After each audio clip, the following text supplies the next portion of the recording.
Nos últimos tempos, nos últimos dias, nós temos acompanhado casos de pessoas que estão adoecidas mentalmente e acabam tomando alguma atitude extrema, de agressão a si mesmo, ao outro, muitos conflitos. A capacidade de pensar e até de pedir ajuda parecem muito distantes, até quase impossíveis. E a gente se pergunta, o que está acontecendo com o ser humano?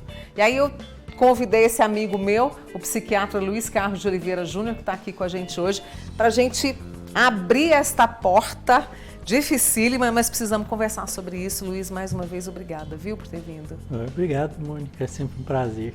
Obrigada. Quando a gente fala em adoecimento mental, o que significa isso?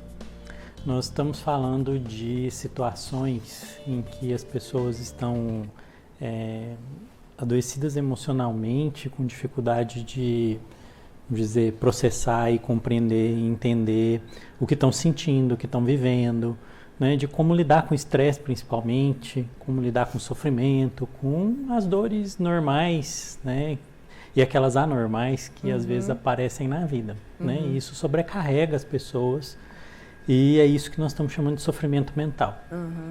E aí a gente tem situações em que as pessoas perdem a capacidade de pensar, o equilíbrio, o discernimento, tudo isso é engolido por esse sofrimento? Sim, ultrapassa aquilo que a gente chama de, tecnicamente, de estratégias de enfrentamento, né? Que é a sua capacidade de lidar com aquilo que é difícil, que aparece para você, né? E aí todos nós temos, vamos dizer, uma caixa de ferramentas para lidar com as dificuldades emocionais da vida, né? E, às vezes, é mais do que a nossa caixa de ferramenta tem. Né? Tá. É como se você tivesse que consertar uma coisa que você não tem ferramentas adequadas para aquilo. E aí a tarefa fica muito mais difícil. Imagina que você tivesse que fazer um móvel, mas você não tem as ferramentas adequadas.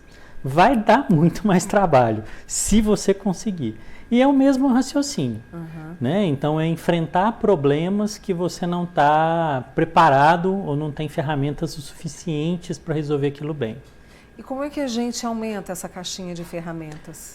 Isso infelizmente é um processo que é lento, né? Que exige primeiro um não se afastar dos problemas, começa por aí, né? A gente não deve fugir deles.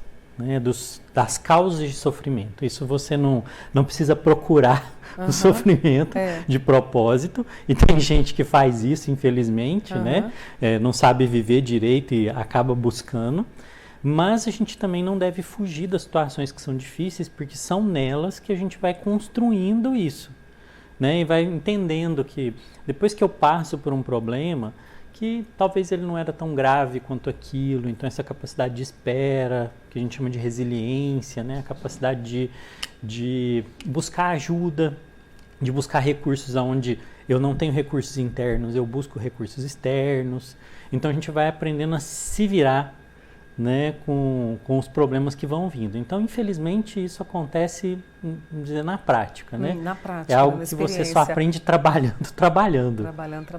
E aí a gente tem situações em que a gente vai vendo, e algumas ganham, né, o noticiário de pessoas assim que estavam doentes, estavam adoecidas. As pessoas até perceberam, mas, né, não sabiam que ferramenta usar para poder ajudar, e essa pessoa também ficou ali no mundo dela sem pedir ajuda. E aí a gente vê casos de agressão a si mesmo, né, agressão aos outros, os conflitos, as situações que viram um imbróglio. Isso também é reflexo dessas ferramentas não utilizadas? A gente pode dizer que são duas coisas. Primeiro isso, né, existe às vezes uma dificuldade de recurso, né, de mobilizar recurso para poder enfrentar o problema. E existe também o ambiente que talvez impeça, ou o problema que seja grande demais. Então, infelizmente, a gente vê pessoas que vivem sofrimentos intensos e não são capazes ou não têm com quem compartilhar isso, que isso é também uma estratégia de enfrentamento, a gente dividir, né, o peso do sofrimento com as pessoas. E hoje, com uma dinâmica de de construção de solidão mesmo, né? Que a gente tem construído uma sociedade cada vez mais isolada, cada um no seu canto, cada um nos seus interesses, entendendo ou subentendendo que a minha vida não interessa para você, então eu não quero te incomodar com ela, né? E que às vezes eu não quero me incomodar com a vida do outro porque a minha já é pesada demais. Então essa dinâmica vai afastando as pessoas disso. Fora que a gente cria uma cultura de que falar sobre isso, mostrar isso é fraqueza, né? Não é, eu não deveria, né, sofrer com isso. E aí as pessoas vão guardando aquilo e não adquirindo, inclusive, Mônica, e talvez essa seja a ferramenta mais importante, uma capacidade, uma autocapacidade de compreender o que está sentindo. E de não perceber. Então tem gente adoecida sem saber que está, né? Isso é grave, né, Luiz? Muito, porque assim, se você pelo menos sabe que você está doente e qual a doença você tem, já é um passo. Né? Agora, quando você nem percebe que você não está bem e você sai triturando tudo pela frente, né? Isso é mais grave ainda, né? A ausência de consciência. E aí você que trabalha muito com estilo de vida, com esse movimento, pode ser um caminho para a gente evitar esses transtornos que estão tão evidentes, né? Esse sofrimento, esse adoecimento. É claro que a gente vem à vida, como você disse, para irmos aprimorando, mas assim, o estilo de vida pode ajudar?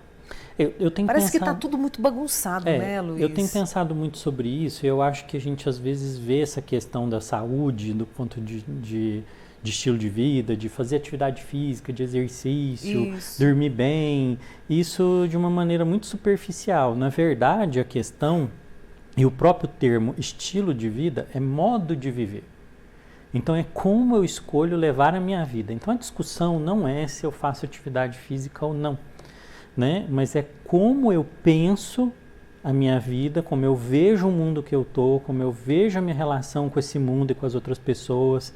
Então é essa dinâmica de como eu enxergo o meu lugar no mundo e como a minha vida deve ser guiada e deve ser vivida, que é a grande questão. Porque aí todo o resto, que são questões de saúde, que eu vou arriscar dizer e pedir que você não me interprete mal, né, que são superficiais no fim, porque se eu faço atividade física todo dia, mas eu vivo loucamente, e né? Aí, né? Isso não está tendo, né, não tem a coerência, sim, né? Então tem muito sobre o modo como eu escolho viver.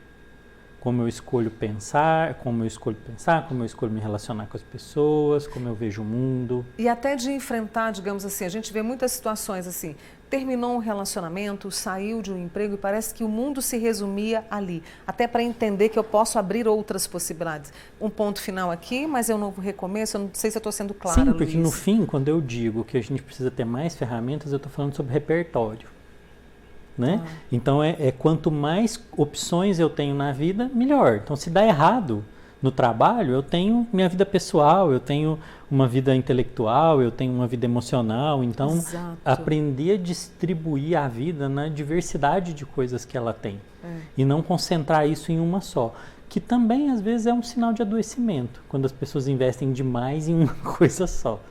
Deixa eu trazer alguns comentários aqui. Aliás, tem uma amiga, Marilda. Qual é o nome do médico? É o Dr. Luiz Carlos de Oliveira Júnior. Ele que é psiquiatra, viu? A Eugênia, sempre tomando café conosco, ela fala, Mônica, eu tenho percebido aí uma questão das mulheres nesse sofrimento emocional e muitas, assim, eu acho que até pesquisas mostram, se entregando a bebida como uma ferramenta para diminuir esse sofrimento. Você percebe isso também, Luiz? Sim, tem aumentado muito. Tem duas vertentes disso, né? Uma que é algo que não era permitido socialmente, né? Alguns anos atrás, para a mulher isso ficou liberado, né? No nosso tempo, então é normalizado, né? Que a mulher beba mais, fume mais, que isso era algo que era muito mais frequente nos homens, então socialmente isso era mais liberado, mas existe também o uso, e é interessante que você vê até em outdoor na rua, eu já vi isso, né, que com bebida os problemas somem. Como assim, né? Eles não somem, né? Você adiciona mais um.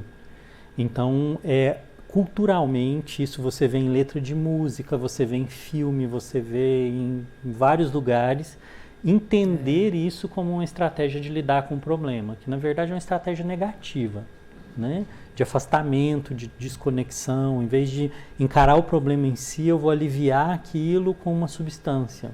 Olha o risco, as consequências. Tem uma amiga nossa, aquela que está acompanhando, e ela falou, olha, eu estou passando por uma ansiedade, um sofrimento que está refletindo no corpo. E aí ela vem com a compulsão, que é a comida, o desejo pelo doce. Só de perceber já abre um caminho aí para procurar Sim. ajuda, né? Porque a primeira coisa é você entender que existe essa relação. Então o doce aí entra no mesmo lugar que a bebida na discussão que a gente estava fazendo.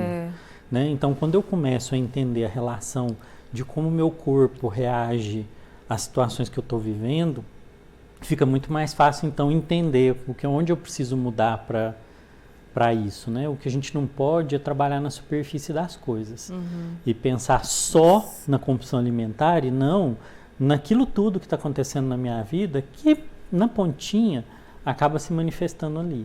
Coragem para olhar para isso, né? Isso é o que o autor diz, o né? Guimarães a vida pede coragem. A gente precisa de coragem para isso, né? Luiz, e assim, o caminho para buscar a psicoterapia, né, as terapias, o acesso hoje é mais fácil para as pessoas procurarem? Ou a gente precisa de políticas públicas diante disso? É bem mais fácil, disso? mas não é tão disponível quanto a gente desejaria. E eu acredito que existe até outros cenários em que isso devia aparecer, essa discussão, como na educação, por exemplo. Exatamente. Né, em que isso não é levado. Né? Eu acho que a discussão de como as pessoas estão vivendo, ela deveria ser bem mais aberta e muito mais clara, até no começo da vida mesmo, nas escolas e tudo, porque a educação na antiguidade ela era uma educação para a vida, e não uma educação para a vida profissional como hoje. Né? Luiz, você falou da questão do modo de viver, né? E aí tem uma amiga nossa aqui que está falando assim, Mônica, eu não durmo pensando no futuro. Isso entra, essa questão de como eu escolho viver? Sim, eu também às vezes não. Quem não?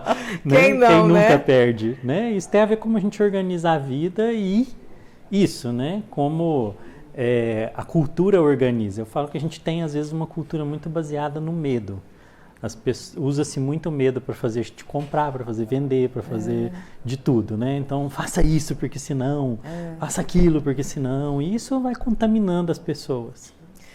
Vamos olhar para esse nosso modo de viver, vamos ter coragem. Eu preciso muito te agradecer, Luiz, assim, toda a sua disponibilidade de vir conversar comigo. E vamos junto nesse papel aí da gente ajudar tantas pessoas. Estou sendo pretensiosa, né? Mas vamos lá, né? De pouquinho em pouquinho, Mônica. Obrigada, viu, Obrigado Luiz? Você. Dr. Luiz Carlos de Oliveira Júnior, psiquiatra, com a gente aqui hoje no Manhã Total. Pode deixar que eu já te passo mais informações aqui no WhatsApp, tá bom? Obrigada, viu, Luiz? Um beijo na família.